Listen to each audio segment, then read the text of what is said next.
नमस्कार मित्रों, मैं आशीष शंकर एक बार फिर अपने YouTube चैनल सफ़र शून्य से शिखर तक में आपका हार्दिक स्वागत व अभिनंदन करता हूं। आशा करता हूं कि आप लोग अपने परिवार के साथ अपने जीवन के उद्देश्यपूर्ण कार्यों में लगे होंगे और यही मेरी भी अपेक्षाएं हैं कि आप लोग एक उद्देश्यपूर्ण जीवन जिए, निरुद्देश्य जीवन न जिए। आज मैं बात करने वाला हूं त्याग पर। त्याग करना चाहिए। क्यों? ये मेरी एक विचारधारा है कि बिना त्याग के कुछ मिलने वाला इस संसार में नहीं है। शिक्षा भी प्राप्त करने के लिए आपको घर त्यागना पड़ता है। लिखा है रामचरितमानस में कि गुरु गृह पढ़न गए रघुराई, अल्पकाल विद्या सब आई। महाराजा दशरथ के पास किसी चीज की कमी नहीं थी, चाहते तो तमाम ट्यूटर घर पे लगा लेते, लेकिन नहीं, उनको पता था कि शिक्षा अगर प्राप्त करना है तो घर में नहीं मिल सकती है, बाहर निकलना पड़ेगा। भगवान श्री कृष्ण भी संदीपन मुनि के यहां गए, राम जी गए, वहां से लेके आज तक आज का बच्चा भी शिक्षा को प्राप्त करने के लिए घर से बाहर निकलता है। और जो ये सोचते हैं कि हम ट्यूटर लगा के बच्चे को पढ़ा ले जाएंगे, संभव नहीं। फिर उसको सामाजिक शिक्षा नहीं मिलेगी। ज्ञानात्मक शिक्षा मिल सकती है, लेकिन सामाजिक शिक्षा उसे नहीं मिलेगी। त्यागना पड़ेगा किसी भी चीज के लिए। आपको सुबह शाम खाना खाने के लिए भी कुछ ना कुछ त्यागना पड़ता है। माँ को खाना बनाने के लिए अपना टीवी बंद करना पड़ेगा, तमाम चीज त्याग देना पड़ेगा, तब 1 घंटा बैठ के खाना बनाएगी। हालांकि कुछ लोग लोई रोटी बनाती रहती हैं और टीवी देखती रहती हैं, कार्य सफल नहीं होता है। उधर मन जलता है, उधर रोटी। तो कुछ ना कुछ त्याग करना पड़ेगा। 2 रुपए कमाने के लिए भी घर से बाहर निकलना है। बिना त्याग के मिला? नहीं मिला। कोई ऐसी चीज बता जो बिना त्याग के मिले। आप सोचो हम रजाई में पड़े रहे और सब कुछ मिल जाएगा, संभव नहीं है। लेकिन मेहनत कीजिए, त्याग के साथ साथ मेहनत कीजिए, और मेहनत सार्थक कीजिए, निरर्थक न कीजिए। मेहनत 2 प्रकार की होती है, एक सार्थक, एक निरर्थक। सार्थक मेहनत करने से हमें अच्छा रिजल्ट मिलेगा। अब दिन भर दौड़े, दिन भर दौड़े, दिन भर दौड़े। जैसे किसान खेत को 10 बार जुताई उसकी कर दे, 20 बार जुताई कर दे, मिट्टी एकदम भुरभुरी कर ले, बहुत बढ़िया खेत बना ले, लेकिन ये बीज न डाले तो क्या फसल उगेगी? नहीं उगेगी। बीज भी डाल दे, फिर सिंचाई ना करे, फसल मिलेगी? नहीं मिलेगी। ऐसे मुझे हर काम में, जो भी काम हम कर रहे हैं उसके साथ लगें, समय दें। कोई भी चीज आपसे समय मांगता है। समय से पहले यदि कोई चीज आप करना चाहेंगे, यदि आप ले भी लिए तो उसका रिजल्ट अच्छा नहीं आएगा। समय से पहले कोई भी चीज अगर आप प्राप्त कर लेते हैं तो उसका परिणाम अच्छा नहीं होता है। घर से निकलिए, कुछ कीजिए, कुछ ना कुछ त्यागना पड़ेगा। तमाम हमारे मित्र दिल्ली, बंबई, लुधियाना, कलकत्ता में भी कमा रहे हैं। शादी हो गई, बीवी छोड़ दी हैं, बीवी घर पे है बेचारी, वो बाहर हैं। परिवार चलाना है यार, क्या करेंगे? उनकी भी इच्छा होगी परिवार के साथ रहने के लिए। हम धन्यवाद देते हैं ऐसे अपने भाइयों को जो परिवार छोड़ करके बाहर पड़े हैं। त्याग है। 6 महीने में, 1 साल में घर वापस आते हैं। कितना बड़ा बलिदान दिए हैं। उनकी भी इच्छा होगी यार परिवार के साथ बैठें, रोटी खाएं। दिल्ली में पड़े हैं, सर दर्द कर रहा है, दिन भर जॉब करना है। किससे कहेंगे? सोचो एक बार, मेरा सर दर्द कर रहा है। जो भी व्यक्ति अकेला बाहर है, जो भी पढ़ने वाले बच्चे बाहर हैं, पढ़ना है, सर दर्द करता है, पेट दर्द कर रहा है, किससे कह देंगे? कोई नहीं उनका हेल्प करने वाला। बड़ी त्याग है। लेकिन जो उस त्याग को समझता है कि अगर हम आज त्याग कर रहे हैं तो कल का रिजल्ट अच्छा आएगा, और ये डेफिनेट अच्छा आएगा। अगर आपने त्याग किया है तो परिणाम अच्छा होगा, और दिखावे में त्याग किया है तब अच्छा नहीं होगा। इसीलिए मैं कहता हूं रील पर भरोसा ना करें, रियल पर भरोसा करें। आज के डेट में रील बहुत चलती है, जो देखो वो रील बनाता है। रील देखने से जीवन बनेगा? रियल देखिए, वास्तविकता क्या है, तब जिंदगी बनेगी। आपको भी अगर छोटा सा त्याग, खाना भी खाना है तो भी किचन तक आपको जाना पड़ेगा, हाथ धुलने आपको नल पर जाना पड़ेगा, कुछ ना कुछ छोड़ना पड़ेगा बहुत कुछ प्राप्त करने के लिए। अगर बहुत कुछ प्राप्त करना चाहते हैं तो कुछ ही छोड़िए, कुछ ही त्यागिए, अन्यथा मिलेगा नहीं। भगवान श्री कृष्ण ने सब त्याग दिया। गोपियां त्याग दिए, गोकुल छोड़े, मथुरा गए, फिर छोड़े, गया गए। राम जी पढ़ने गए, सीए स्वयंवर गए, पैदल गए, गुरु जी के यहाँ गए, वन गए, कहाँ कहाँ नहीं गए, सब छोड़ दिया, पूरी जीवन भटकते रहे, वही कुछ कर पाए हैं। घर में रहने वाला कुछ नहीं कर पाया है। घर से निकलो, कुछ सोचो, जीवन में एक उद्देश्य बनाओ कि हम क्या कर पाएंगे, हम क्या करना चाह रहे हैं। जिस दिन अपने जीवन का उद्देश्य बना लोगे, उसी दिन से उस उद्देश्य को प्राप्त करने के लिए आपके ना चाहते हुए कदम बढ़ने लगेगा। उदाहरण के लिए, एक छोटा सा जिस दिन उद्देश्य कोई घर वाला का मालिक बनाता है कि मुझे कल सत्यनारायण भगवान की कथा सुनना है, एक उद्देश्य बनाया ना।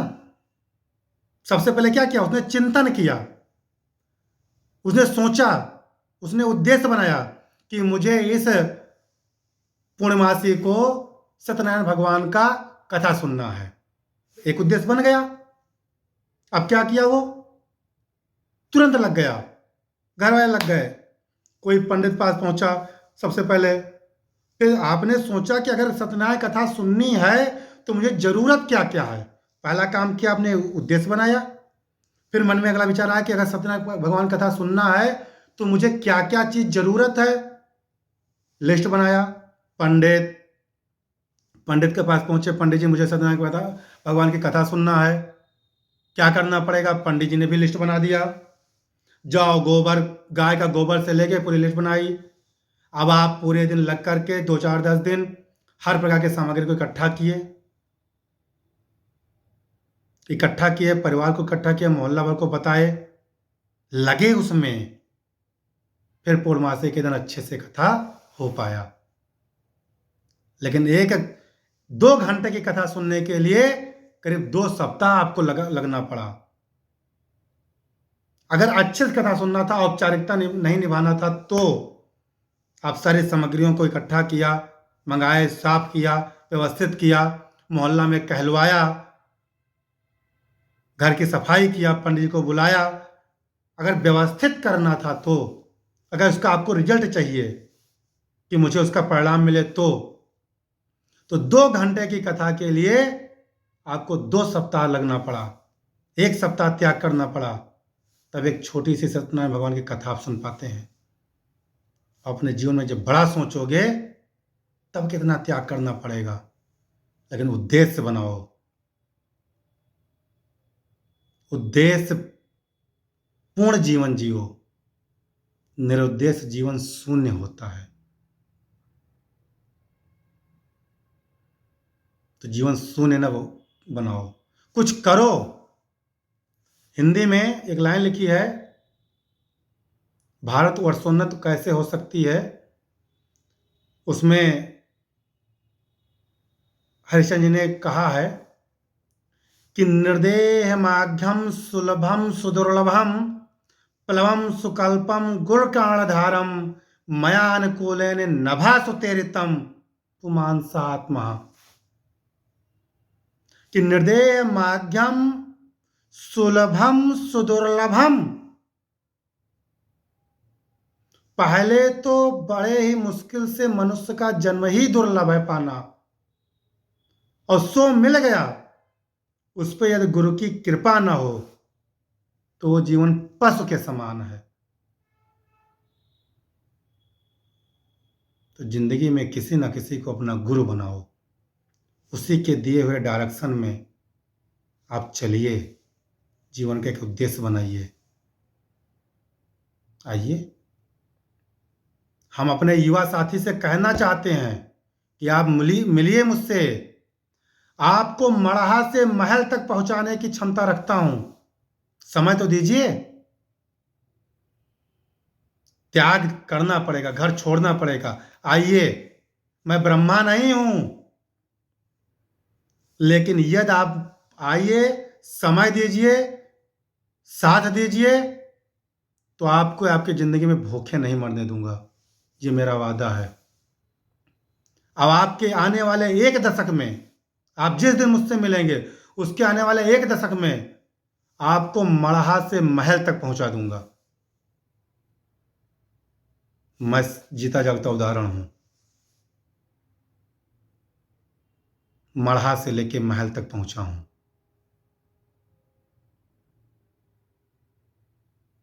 मिले तो सही, एक कदम बढ़ाओ तो सही। स्वप्न देखना बहुत अच्छी बात है, लेकिन उसको पूरा करना उससे भी अच्छी बात है। चारपाई पड़े पड़े स्वप्न न देखो, उसको पूरा करो, लग जाओ उसमें। अब ऐसी कोई चीज नहीं है जो मनुष्य चाह ले उसको हासिल ना कर पाए। मैं वादा करता हूं, इस धरातल पे ऐसी कोई चीज नहीं है जो एक बार इंसान प्रण कर ले, इंसान का प्रण अगर परिणाम में ना बदल जाए तो मेरा नाम आशीष मिश्रा नहीं। इस संसार में ऐसी कोई चीज नहीं बनी है जो आप प्राप्त नहीं कर सकते हो, लेकिन आप प्राप्त करना नहीं चाह रहे हो। आप केवल सोच रहे हो। सोचने से कुछ नहीं होगा, करने से होगा। You can do it. आप कर सकते हो।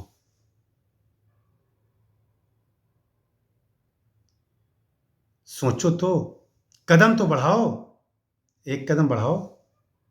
आइए, मिलिए, हम देखें आप किस लायक हैं, आपके अंदर क्या क्या क्वालिटीज हैं।